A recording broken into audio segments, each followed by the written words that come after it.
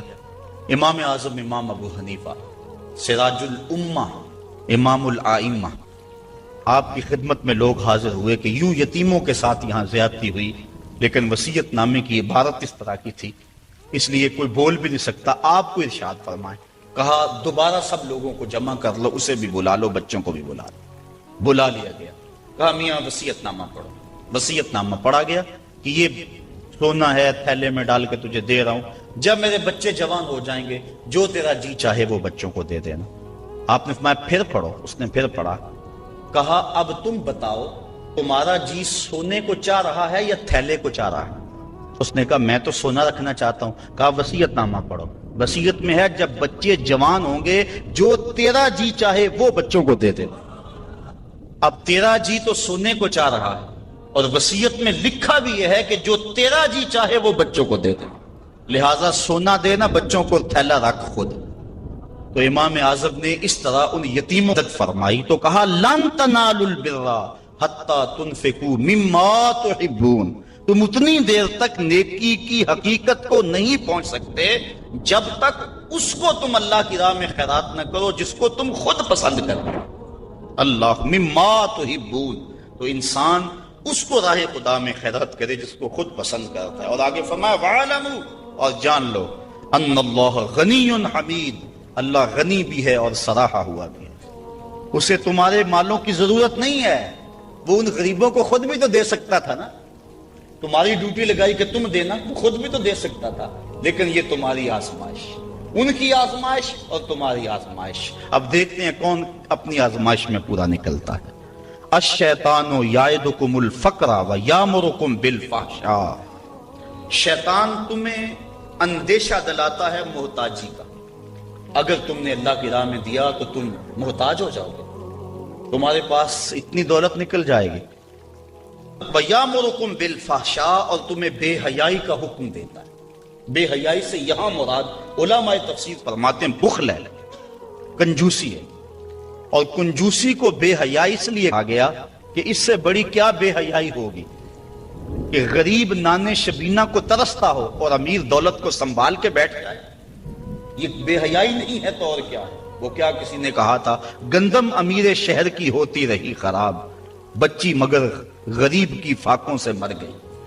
تو اس سے بڑی بے حیائی کیا ہوگی کہ ایک گھر میں گھی کے چراغ جلتے ہوں، ایک گھر کے اندر فضول خرچیوں پر مال لنڈھائے جا رہے ہوں، اور دوسری طرف بیوہ کی یتیم بچیاں گھر میں بوڑھی ہو رہی ہیں اور کوئی ان کا رشتہ قبول نہ کرتا ہو کہ ان کے پاس دینے کے لیے کچھ نہیں ہے، اور ہم پیسے اڑا دیں اپنے نفس کی خواہش کے لیے جو ہے وہ لاکھوں روپے خرچ کریں اور اپنی گلی میں ان غریبوں اور یتیموں کا لحاظ نہ رکھیں، تو اس سے بڑی بے حیائی اور کیا ہو سکتی ہے؟ اللہ تعالیٰ نے بخل کو جو ہے وہ فحشاء کے ساتھ تعبیر کیا کہ شیطان تمہیں بے حیائی کا حکم دیتا ہے۔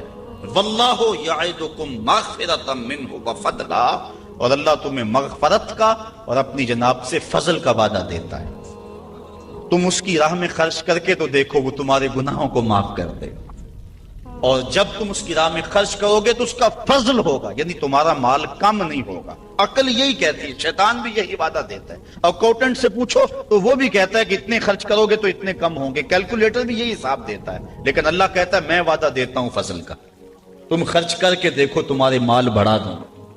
اور میں ایک مثال دیا کرتا ہوں، پرانے دور میں یہ ہم نے بھی دیکھا ہوا دور کہ کنووں سے پانی نکال کر کھیتوں کو ہم سیراب کیا کرتے تھے، پھر دیکھتے دیکھتے ٹیوب ویل آ گئے تو ان سے پانی ہم اپنے کھیتوں کو دینے لگے۔ وہ جو کنویں تھے ان کو باقاعدہ بند نہیں کیا، لیکن اب کہیں کوئی پرانا کنواں ہو تو وہاں جا کر دیکھو، ایک تو پانی بہت نیچے جا چکا ہے، دوسرا ڈول ڈال کر نکالو گے تو گندا ہو چکا ہے، سونگو گے تو بدبودار ہو چکا ہے۔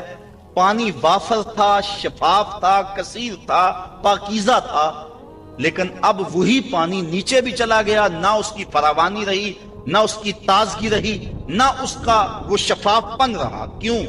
اس لیے کہ جب وہ کنواں اپنا فیض باہر دیتا تھا نیچے سے سوتے پھوٹتے تھے، جتنا لٹاتا تھا اللہ اور دے دیتا تھا، جب اس نے باہر دینا چھوڑ دیا اللہ نے اس کو عطا کرنا چھوڑ دیا۔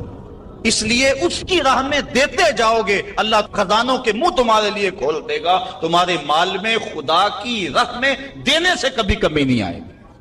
اگر کسی کا مال کم ہوا ہے، کاروبار لوگوں کے دیکھیں ہم نے، بڑے بڑے کاروبار اس میں ختم ہو جاتے ہیں، دل کا ایام نداولھا بین الناس، دن پلٹتے رہتے ہیں، آج اور کل کیفیت اور۔ اس کی وجہ یہ نہیں ہے کہ اس نے راہ خدا میں لٹایا تو اس لیے ایسا ہوا، اس کی وجہ اور ہے۔ اس لیے راہ خدا میں جتنا مرضی مال دو گے کم نہیں ہوگا، بلکہ اللہ تعالیٰ وعدہ دیتا ہے کہ تم اس کے راہ میں دو گے، تمہارا مال بھی بڑھا دوں گا اور تمہاری بخشش بھی فرما دوں گا۔ اللہ اکبر۔ یؤتی الحکمت من یشاء، یہ ساتھ ہی ذکر تھا مال کے خرچ کرنے کا، یہاں ذکر حکمت کا کر دیا، وہ جسے چاہے حکمت دے دیتا ہے۔ مطلب کیا؟ راہ خدا میں خرچ کرنے کا جذبہ، یہ بڑی دانائی کی بات ہے۔ وَمَن يُؤْتَ الْحِكْمَةَ فَقَدْ أُوتِيَ خَيْرًا كَثِيرًا، اور جس کو حکمت دی گئی اس کو بہت ساری بھلائی دی گئی۔ وَمَا يَذَّكَّرُ إِلَّا أُولُو الْأَلْبَابِ، اور نہیں نصیحت پکڑتے مگر عقل والے۔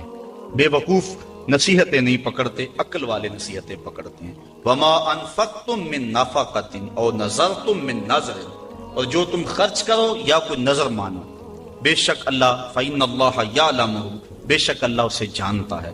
وَمَا لِلظَّالِمِينَ مِنْ انصار، اور ظالموں کا کوئی مددگار نہیں ہے۔ ان تبدوا الصدقات فنعما ہی، اگر تم صدقے ظاہر کرو تو اللہ اسے جانتا ہے۔ فنعما ہی، تو وہ تمہارے لیے بہتر ہے۔ وَإِن تُخْفُوهَا، اگر تم انہیں چھپا لو، وَتُؤْتُوهَا الْفُقَرَاءَ، اور غریبوں کو فقراء کو دو، فَهُوَ خَيْرٌ لَكُمْ، تو وہ بھی تمہارے لیے بہتر ہے۔ صل على سيدنا ومولانا محمد، اللهم صل على سيدنا ومولانا محمد۔ اللہ کے شیر ہے در کرار پر درود، اللہ کے شیر ہے در کرار پر درود، کہ شیر غدر کرار پر درود، حضرت حسن حسین کے کردار پر درود۔ اللہم صل علی سیدنا و مولانا محمد، وعلی سیدنا علی و سیدتنا فاطمہ، و سیدتنا زینب، و سیدنا حسن، و سیدنا حسین، وعلی آلہ و صحبہ و بارک وسلم۔ زینب کی بارگاہ میں،